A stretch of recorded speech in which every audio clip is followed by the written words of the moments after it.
miles an hour, and the pressure was 30.07 inches and rising.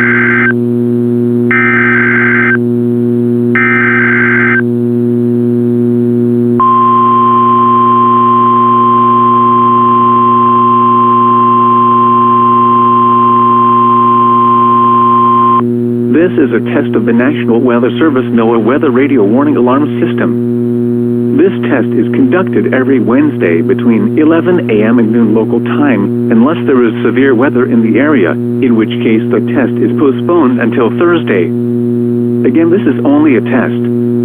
There is no severe weather in the area at this time.